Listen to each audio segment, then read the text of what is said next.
19th एक problem some है, real life application है अरिथमेटिक प्रोग्रेशन की। तो यहाँ पर ऐसे क्वेश्चन आपको केस स्टडी बेस आ सकते हैं।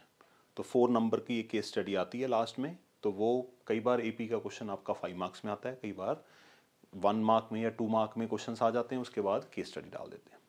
तो केस स्टडी के लिए ऐसे क्वेश्चन सफिशिएंट हैं, साथ में कोई ना कोई कॉम्प्लिकेटेड सी डायग्राम बना के आपको दे देंगे। तो देखिए ध्यान से क्वेश्चन को पढ़ते हैं। Subba Rao started work in 1995। 1995 में उसने काम करना स्टार्ट किया और उसकी एनुअल सैलरी थी ₹5000। आप इमेजिन करके देखिए, एक साल की सैलरी 5000 है 1995 में।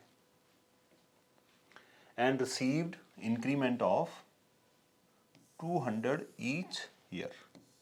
इसका मतलब मैं ये कहना चाह रहा हूँ यहाँ पे कि 1995 में उस बंदे की एनुअल सैलरी 5000 थी। 1996 में हर साल 200 रुपये इंक्रीज हो रही है, इसका मतलब उसकी सैलरी होगी 5200।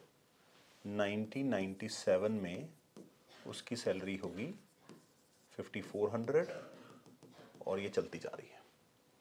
ठीक है जी। तुमसे पूछा गया है कि ऐसा कौन सा साल होगा जिसमें उसकी सैलरी 7000 तक पहुंच जाएगी।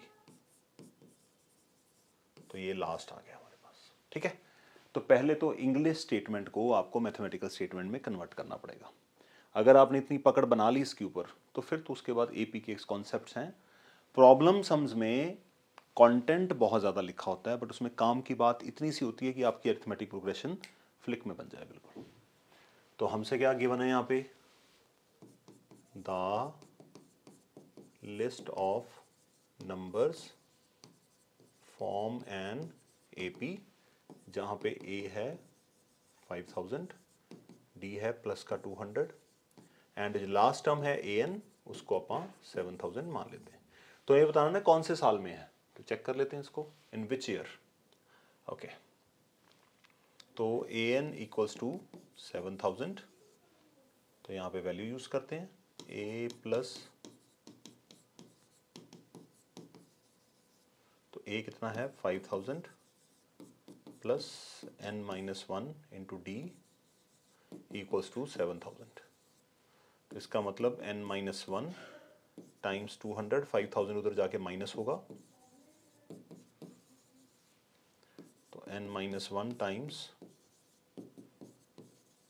2000, 200 डिवाइड होगा 10 और n की वैल्यू आएगी 11। इसका मतलब पहले साल में अगर उसकी सैलरी 5000 है तो 7000 पहुंचने के लिए उसको 11 साल लगेंगे।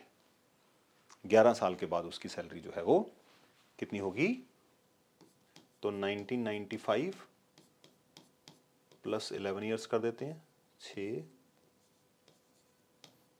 तो इन 2006 his salary will be 7000, या आप ये कह सकते हैं कि 11th ईयर में उसकी सैलरी इतनी होगी। तो प्रॉब्लम्स हम देखने में बहुत कॉम्प्लिकेटेड लगती है, बट आपको उसको अपनी नॉर्मल सीक्वेंस में कन्वर्ट कर लेना है, फिर देखिए क्वेश्चन कितनी जल्दी से होता है। इसी के साथ का एक और क्वेश्चन है,